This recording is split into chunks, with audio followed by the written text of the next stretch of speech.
Good morning friend, welcome back to my channel. तो दोस्तों आज हम बात करने वाले हैं इनकम टैक्स से रिगार्डिंग। बॉम्बे हाई कोर्ट की तरफ से दोस्तों एक बड़ा यहाँ पे रिलीफ टैक्स पेयर्स को दी जा रही है, या हम बोल सकते हैं बड़ी ऑर्डर निकल के आई है, एक बड़ा जजमेंट निकल के आया है। No disallowance on failure to deduct TDS if employ commission is declare as a salary, Bombay high court. तो दोस्तों यहाँ पे काफ़ी नोटिस आ रही थी टैक्स पेयर को, अगर आप एज ए कमीशन को सैलरी कंसीडर कर लेते हो और सामने वाला जो सप्लायर है आपके टीडीएस के रिटर्न तो फाइल करता है अपना, लेकिन सेक्शन 194H में कंसीडर नहीं करता है।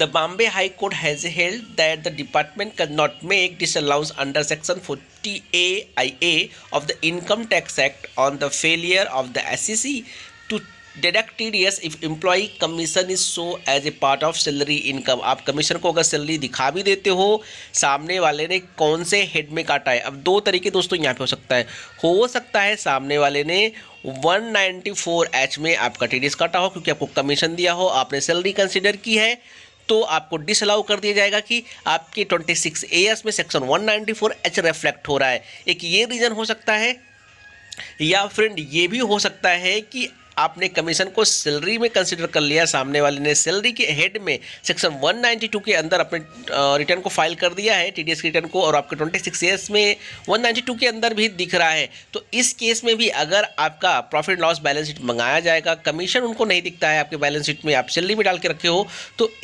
इस केस में भी दोस्तों अगर उनको किसी तरीके से पता चलता है आपके बिजनेस नेचर से, ये भी हो सकता है आपका बिजनेस नेचर क्या है, उनको लगता है कि इन दैट केस आप कमीशन ले रहे हो ना कि सैलरी ले रहे हो, तो इस केस में भी डिसअलाउ कर दिया जाता था। लेकिन फिलहाल यहाँ पे गवर्नमेंट की तरफ से या डिपार्टमेंट की तरफ से बोल सकते हैं, बॉम्बे हाई कोर्ट की तरफ से एक बड़ा जजमेंट यहाँ पे निकल के आ चुका है।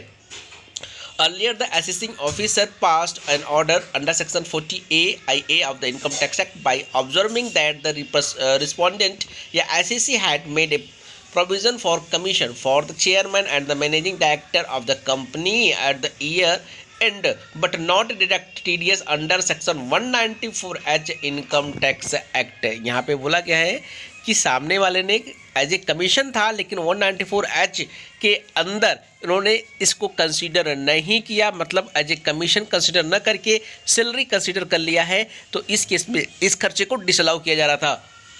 The SEC claimed that the commission was paid to the CMD in the subsequent year during the assessment year 2010-11 after deducting TDS। तो दोस्तों यहाँ पे देख सकते हो बिल्कुल एक अच्छा जजमेंट निकल के आया है बॉम्बे हाई कोर्ट की तरफ से कि अगर मान लीजिए कमीशन को एज ए सैलरी आप कंसीडर कर लेते हो, 194H के अंदर कंसीडर नहीं भी करते हो, तो ये डिसअलाउड नहीं किया जाएगा। तो डेफिनेटली एक बड़ा प्रॉब्लम दोस्तों इन चीज़ों को लेकर के होता है।